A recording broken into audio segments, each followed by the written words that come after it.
All right, recapping the game. Sometimes you watch the film and it's a little bit different, or a lot of it different than you feel after the game. It really wasn't. Felt that we did some really good things in the first half, especially offensively. And, whether it was, running or throwing or, scoring at the end there in kind of a 2-minute situation. And really did some things for the first time this year on defense we hadn't done, blowing some coverages, misfit some runs. And so, like we tell them, it doesn't matter what you've done before. You guys hear it all the time. Every week is independent of a previous week, and every half is.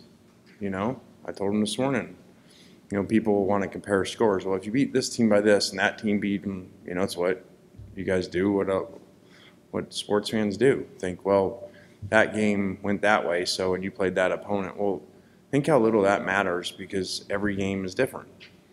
The halves are different. You would have thought after watching the first half of that game, there's no way we're not going to score in the second half. So, like anything here, we try to take negatives, learn them, teach them, turn them into teaching lessons, and, that was a really good one. You cannot expect just because you score 35 points, have a bunch of yards in the first half, that the second half is going to go that way. You talked about it all last week and even after the game, and it's kind of become a topic of discussion heading into the SEC opener and all these SEC games coming up. Just how important is fan support for games like this coming up with a top 10 team?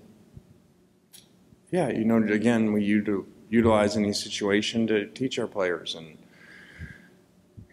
so talk to them again, which we have before, about, hey, regardless of what you come out to before the game or halftime, when you come back out, and you run out the tunnel and it looks like, a high school game playing in a college stadium, you can't let that affect you. I mean, there's psychology to that, obviously. There's a home field advantage for a reason. And, when it goes the other way, and you kind of have that feeling, that, man, are we still really playing in a game here? The players have to fight that. So, again, we use that as a learning lesson for our guys. So, if that's the case, that's the case.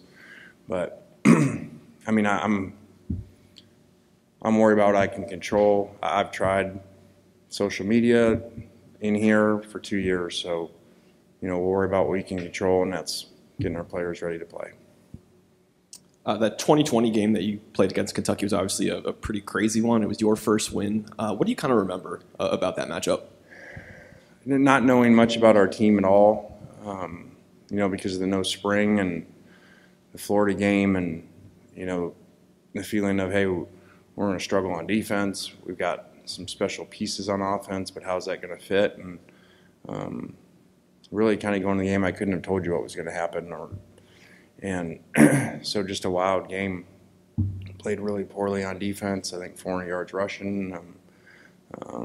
Made a good comeback on offense, and finished the game off with the touchdown. With Matt to Elijah, and so it was a wild game, one that could have went either way. Kind of going off Michael's question, Lane, in the last season and a half or so, you guys in Kentucky are both 15-3 in your last 18 games. The only teams in the league that have been better than that, obviously, are Alabama and Georgia.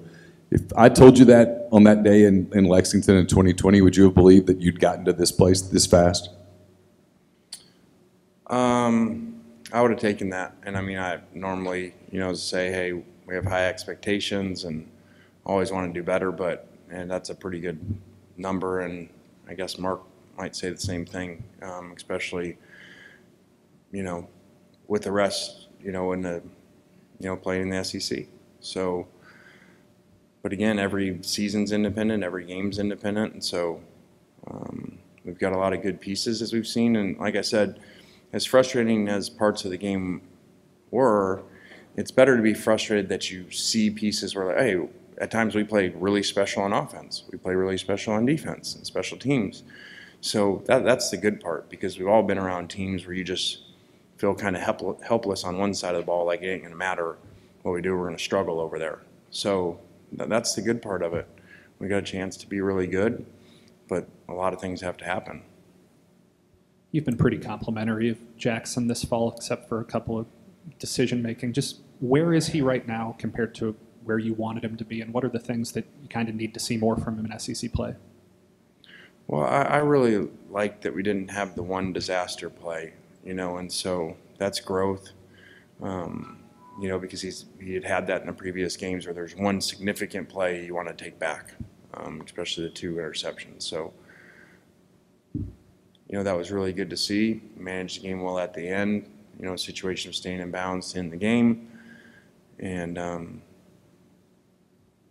like I kind of said before, we have such high standards, and myself kind of with that position, that sometimes forget how young they are and inexperienced.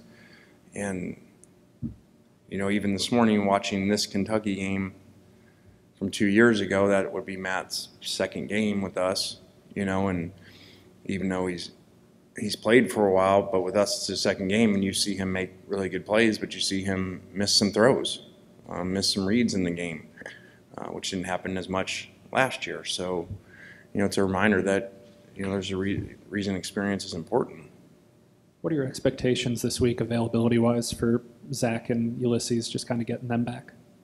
Yeah, I would hope they go, and that's when we're at our best, when all 3 are there, and there's some special teams roles that are involved with that position group too that are important.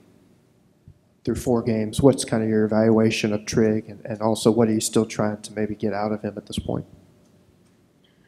Well, I think that Trig has suffered, statistically in the passing game by what's happened. I don't remember him offhand. I wrote him last night.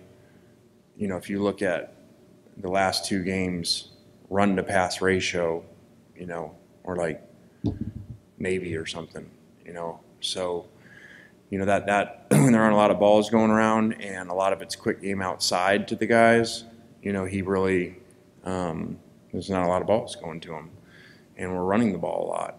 So, a lot of that has nothing to do with anything he's done or not done. So we know that he has great ability to make plays. We've seen it. I mean, we've had scrimmages of him over 200 yards before. So, like we've said before, you can't predict games, and all of a sudden, after a few games, you're headed this direction, and then a game happens, and somebody, has a blow-up game, and, with huge numbers. So hopefully that'll be him. Lane, what kind of challenges does Will Levis present, and is he comparable to anybody that you've seen recently? I don't know that, and I study that a little more as the week goes on. With Monday, still just trying to, this morning, just get through the last game and get moving. So I'll be able to answer that better later on.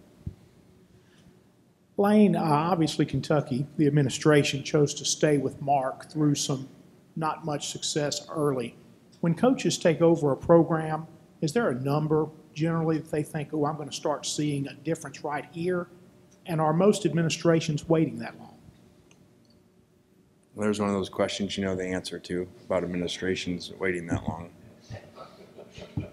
I call that a Southern thing, when you ask questions that you know the answer to just to hear the answer, to confirm your answer that, yeah, administrations don't wait very long nowadays. I gotcha. I'm learning. So, like when people say, hey, do you live right by the country club? And then they're like, hey, does the house look like this? I'm like, well, if you don't know, how are you describing the house exactly? But, so it's the world we live in, and when much is given, and salaries got to where they were, I'm sure that's part of it, and expectations. And I've said before, there's a Saban factor, when someone comes in, turns something around and makes a run like that, then there's the expectation that, well, man, we should be doing that, at other places, or maybe places a little lower saying, well, we should be close to that. So it's just changed. That's why you see people getting fired after 2 years, which if you think about the old model, like that's really makes no sense. You can't, change a program. When you take over a program, someone said a term a while ago, actually athletic director, when they went through a change to see what it was really like. It's like turning around a freight train. You know, it ain't like it's just, oh, you just make a turn. I mean, you got to do a lot of things. You got 100 players, you got systems, you got employees. There's a lot to be done. Now, can it be done quicker than it used to be because of the portal? Yeah, but still, it still takes time to do the other parts of it. You can just add, because you have free agency now, just like in the NFL, if you didn't have free agency, it'd be harder to have a quick turnaround. So, but people are really impatient, and I get it. So, Throughout the I mean, think about it, we got people paying millions of dollars just not to wait a couple weeks to fire a coach. Millions of dollars from a university. Throughout the whole quarterback competition this entire time, what attributes did you see from Jackson that led to you naming him the starter? I just think he continued to improve. You know, got out of some bad habits, which has nothing to do with where he was before. Just he's a young quarterback, and you know, not that far removed from playing in high school. So his growth in the last few weeks has been more than his growth in all of the time here by far. So that's been really good to see. You see him playing a lot faster and dropping with speed and getting rid of the ball, and rarely ever gets sacked. So. And then playing a top 10 team like Kentucky, how important is it to kind of have a measuring stick for your team playing one of the best teams in the nation? I mean, we just play who's ever on the schedule, and especially early in the year, we got a lot to still work out. We had a lot of guys miss last week, injury-wise, that, you know, hopefully we'll be back this week. So, and we're still figuring things out with a lot of new players, new coaches. So we're a work in progress that, you know, my hope is we continue to improve, maybe more than some other teams, because we didn't have many returners, and we have so many new people and coaches of the program that hopefully you improve throughout the year more than you normally would. Lane obviously got hot in the second half. Everybody knew that. Teams are both hot. But in the past, you've had guys, the leaders, the older guys, step up and not let that affect the team. Have you got some guys, hopefully in mind, that you look forward to them stepping up and making sure that doesn't happen going forward? Well, the temperature's coming down, so that'll help. Yeah, I mean, you know, just really was, you know, I don't know that it was as much the heat.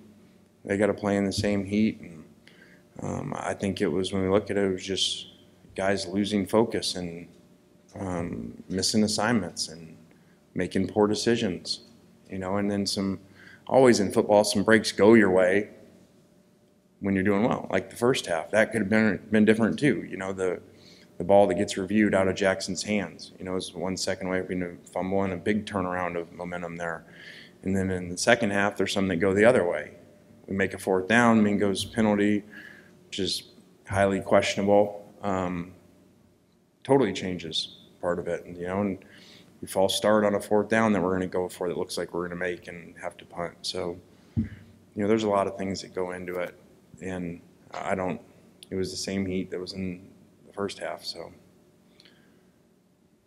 Keidron Smith and Jaquez Jones were big pieces for you guys the last couple of years. Just getting to play against them, memories of having them on the team, and just what are you seeing from them on tape now that they're on the other side? Both really great kids. It was awesome to be around them. You know, really good program guys. And, you know, it's like I said, it's more like professional sports now, where you have free agency that you go play people that used to play on your team, which didn't used to happen very much in college football. So, you know, glad they're doing well, just like all of our guys that leave and go other places. And, you know, wish them the best of luck. Jordan Watkins muffed 2 punts on Saturday. Probably got returned a ball he shouldn't have, and you ended up replacing him with Mingo. Do you envision that to be a thing moving forward, where he's not back there this week? Or Yeah, he just had an off game with that. He actually struggled in warm-ups, which is unusual for him. He's usually very sure-handed. So, you know, we have some other guys working back there too.